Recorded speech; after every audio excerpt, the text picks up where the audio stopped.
Merci Bignona.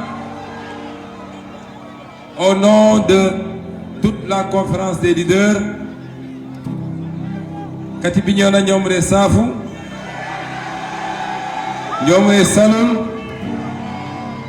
Nisaf Ningarka Safak, Nisen Ampam Amoram Atomam Imam Ousmane Fansou Bodja, Manasaflom Bignona Pe Kuyeku, Kunaraku, Sekaku, Kukambanaku, Burom Nyomre Saful. Bignona, l'ensemble de la conférence des leaders est très content de Bignona. L'ensemble de la conférence des leaders. Borom Kiwi. Yangi yak suñu liggéey ana Moussa. Nanaw. Na sori. Borom drone bi ku ko yor. yaa ngi xaw a jaxase liggéey bi.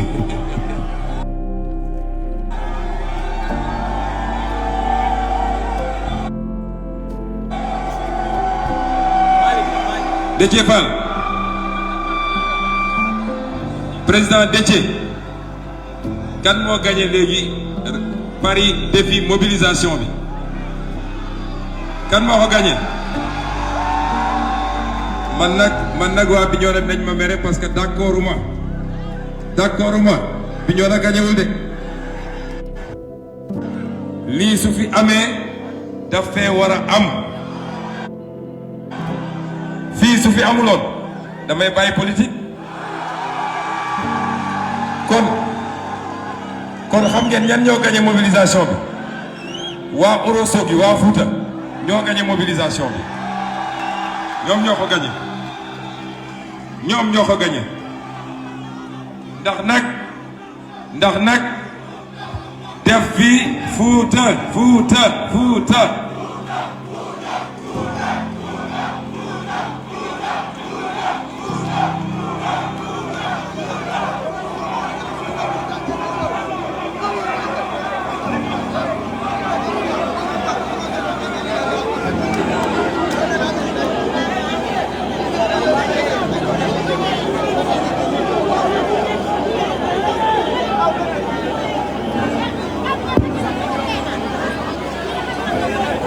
Excusez-nous pour l'interruption.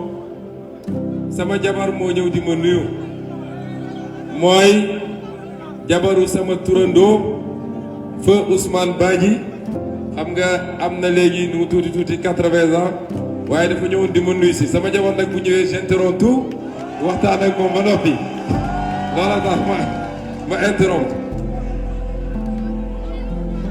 Bignona dama ne waa Fouta ñoo gagné xam ngeen ndax lan dafa am zone yoo xam ne ci Sénégal def fa politique nekk fa opposant dafa xaw a métti trop dinañ la saaga dinañ la dóor dinañ la xas malgré tout gis ngeen cette jeunesse extrêmement déterminée du Fouta gis ngeen ces intellectuels du Fouta gis ngeen ces émigrés du Fouta qui ont compris que le discours extrêmement dangereux de Macky Sall nga xam ne nu muy def ba xaajale Sénégalais yi entre des ethnies entre des régions ñoom ñu comprendre loolu ne dañu d'accord ñu manipuler le Fouta ils sont là pour être membres et participer à des projets par rapport à des convictions et non pas parce que diw laa bokkal moo tax ma ne ñooñu ñoo jël le pari de la mobilisation je donne la première place au Fouta n'est-ce pas Déthié? Alors je vais délivrer ici 2 messages et c'est important parce que ce sera peut-être notre dernier discours de campagne. Fii duñ fi yàgg parce que Déthié l'a dit, il nous reste moins de 4 heures de campagne. On doit aller jusqu'à Ziguinchor, remonter jusqu'à Goudomp et revenir terminer à Ziguinchor. Ça nous fait presque 150 km yu ñu war a def. Kon on ne peut pas durer ici. Mais étape bi bu amuloon sax yàqul dara ci victoire Bignona parce que vous Bignona vous avez très tôt compris. Depuis 2019, vous faites partie des départements qui ont tourné le dos à Macky Sall et à son système. Vous l'avez confirmé en 2022. C'est pas en 2022, 6 mois après avoir voté à plus de 60% pour la coalition Yewwi Askan Wi, c'est pas maintenant que vous allez revenir naan da ngeen di jox Benno Bokk Yaakaar une majorité ici à Bignona. Ça, ce n'est pas possible. Je félicite et je remercie nos amis de Wallu Sénégal, représentés ici par mon frère Tito Tamba. Et je souhaite la bienvenue au président Abdoulaye Wade, qui est au Sénégal à partir d'aujourd'hui pour venir yeggali campagne bi ak ñun et voter. Les deux messages que je veux adresser, benn bi, j'ai commencé. Vous, mes parents de Bignona et de Ziguinchor, de la Casamance de manière générale, vous avez vu Foukenum Koubognolom Bogne, un audio, y a-t-il le candidat de Benno Bokk Yaakaar? Est-ce que Djanten ou Djanten? Ce qu'il a dit est dangereux. Est dangereux. Maintenant, Benno Bokk Yaakaar nekkatuñu seulement ci projet xaajale Sénégal entre des ethnies, entre des régions, waaye dañuy ñëw ci benn ethnie fii Casamance, entre les gens d'une même ethnie, d'une même zone, ñoom ñëpp nekk Joola nga ñëw bu nga def une distinction entre le Fogni, le Kanounaï, le Boulouf, le Fogni Kombo. Loolu mooy le régime de Macky Sall. Il n'y a pas plus dangereux que ça. Nous, on ne connaît pas ça. On n'a pas ce problème ici. Et dans notre parti, et dans tous nos partis, elle est candidate. Elle est d'où? Elle n'est pas de Bignona. Elle n'est pas originaire du Fogni. Lui, il est candidat. Il n'est pas originaire du Boulouf. Le premier suppléant, il n'est pas originaire des Kalounaï. Nous ne connaissons pas ces détails-là. Bëgg am des cartes d'électeurs warul tax nga manipuler les gens. Moo tax mes parents du Fogni, si le Fogni a accusé un retard, comme tout le Sénégal nag, et comme toute la Casamance, c'est le fruit des politiques désastreuses de Macky Sall, mais c'est pas la faute du Boulouf ou du Kassa ou de n'importe quelle autre zone. Il faut pas accepter cela. Le deuxième message que je veux lancer à tous les Sénégalais maintenant, parce que c'est le dernier, peut-être. Dama bëgg a def un appel aux Sénégalais. Nous sommes à moins de 48 heures d'une échéance extrêmement importante. Macky Sall nag ñun ñëpp xam nañu lan mooy stratégie am. Macky Sall, sa stratégie mooy la stratégie des grands électeurs. Bi campagne bi commencé ba léegi, je parle aux Sénégalais parce que ñu ngi ñuy filmer en direct. Seetlu leen lan mooy stratégie Macky Sall. Bi campagne bi commencé ba léegi, sa première stratégie mooy fexe ba am les grands électeurs, lu ñuy woy les grands électeurs. Mais grands électeurs amatul Sénégal. Fii ku yaakaar ni da nga am benn mbooloo boo xam ne sa troupeau la, foo leen wax ñu dem fa, da ngay nax sa bopp. Les Sénégalais sont matures, ils sont éveillés, ils ont une conscience politique et ils choisiront en toute responsabilité.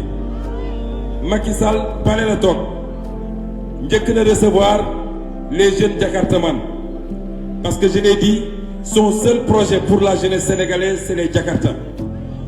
Mu njëkk a recevoir les jeunes Jakartaman. Avant ça, il a commencé à débaucher des maires et des présidents de conseils départementaux de toutes les coalitions de l'opposition.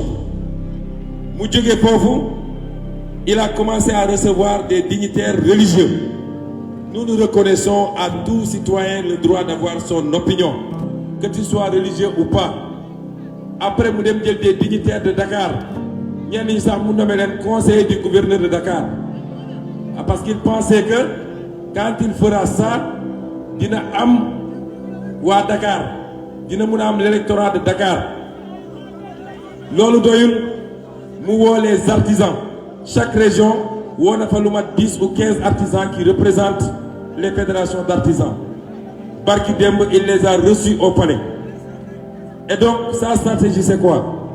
Il pense qu'au Sénégal, il y a des grands électeurs, parce qu'il sait que le peuple lui tourne le dos, et il se dit que si j'ai les grands électeurs, ces gens-là vont drainer des électeurs qui vont voter. Un électeur aujourd'hui moo mun a am lii fii à Bignona, il y en a pas. Et partout où on est passé au Sénégal, c'est la même chose. Et c'est pourquoi les meilleurs Sénégalais, c'est ça le système dont j'ai toujours parlé. Chaque fois que le système est menacé, ni bénéficier du système, ils vont se retrouver autour du président de la République pour faire un système de descente et c'est sur le dos du peuple sénégalais qui a trop souffert. Et il faut barrer la route à ce système. On sait qui a gagné et c'est Yewwi Askan Wi qui a gagné depuis longtemps. Donc on est venu pour une formalité. La question c'est quoi? C'est est-ce que cette fois-ci ce sera à 80% ou 85% ou à 65%? Mais la question de la victoire éclatante de Yewwi Askan Wi, on n'en discute pas. Man, je parle de manière beaucoup plus globale à tous les Sénégalais. Kenn ku ne na jël responsabilité parce que c'est notre avenir et c'est celui surtout de nos enfants, de nos petits-enfants. Loolu moo nekk en jeu actuellement. Moo tax il nous reste combien de jours, combien d'heures? Il nous reste 4 heures de temps pour que la campagne s'achève. Je veux que waa Bignona vous applaudissiez la conférence des leaders de Yewwi Askan Wi. Je suis fier ici chez moi. Je suis fier de leur rendre un hommage parce que ñii gënuma leen jàng ëpp ma leen diplôme gënuma leen yàgg ci politique ëpp ma leen alal waaye ay gor pire lañu dañ maa jox cër boo xam ne je ne pourrai jamais fay leen cër boobu. su ma tourné gis le doyen Khalifa Sall lan la amul ci politique lan la deful ci politique tey mu ñëw ànd ak ñun. Il aurait pu dire je ne suis pas candidat. Il aurait pu dire mag laa naa bàyyi xale yi def ko. Il a fait toutes les étapes avec nous. En 14 jours, on a parcouru des milliers et des milliers et des milliers de kilomètres. Vous les jeunes, vous devez regarder ci ñii. Ma jël doyen Habib Sy.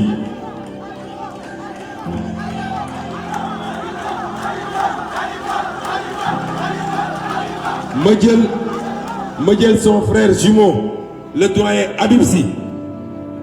Malgré son âge et son état de santé quelquefois fragile, il a pris son avion ce matin pour repartir parce qu'il veut aller terminer la campagne à Linguère, jàppale les jeunes de Linguère. Ces gens-là, li ñu waroon am ci politique yëpp am nañ ko. C'est pas des postes qui les font courir. Moo tax nous les jeunes, on n'a pas le droit de baisser les bras. Su ma jëlee notre maman nationale. Qu'est-ce qu'elle cherche en politique? Li waroon am yëpp am na ko. Et tous ces gens-là, Macky Sall les a écartés de la liste. Et ils sont là aujourd'hui, après 14 jours de campagne difficile, pour boucler avec nous en beauté. Si je prends notre mandataire national, Déthié Fall, vous le connaissez, qui a abattu un travail titanesque depuis présenté fii nga xam ne non seulement politiquement il est très engagé à nos côtés mais jël na ak xaalisam def ci jël ay otoom ambulance sax moo ñu ko jox l'ambulance qui suit le cortège ba pare toog fi mu toog yor kurusam di ñu ñaanal ci baatin kon ñooñu est-ce que ñun on a le droit de reculer?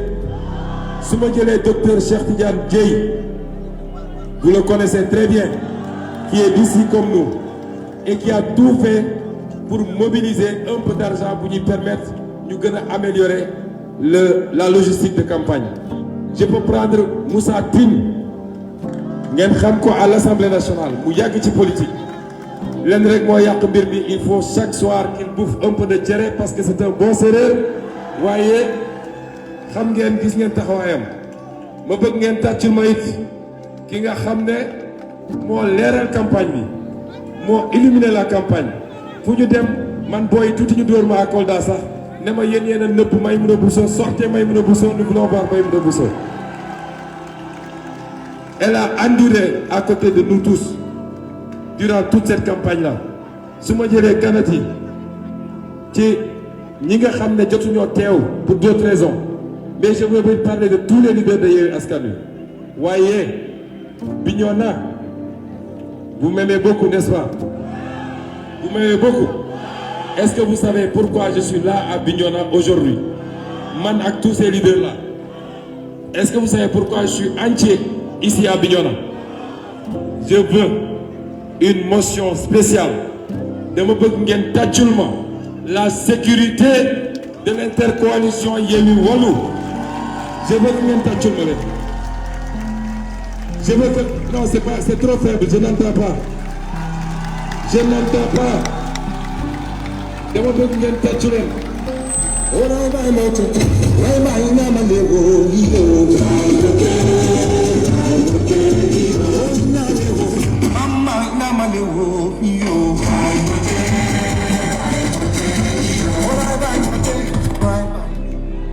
Mais vous savez pourquoi? Vous savez pourquoi?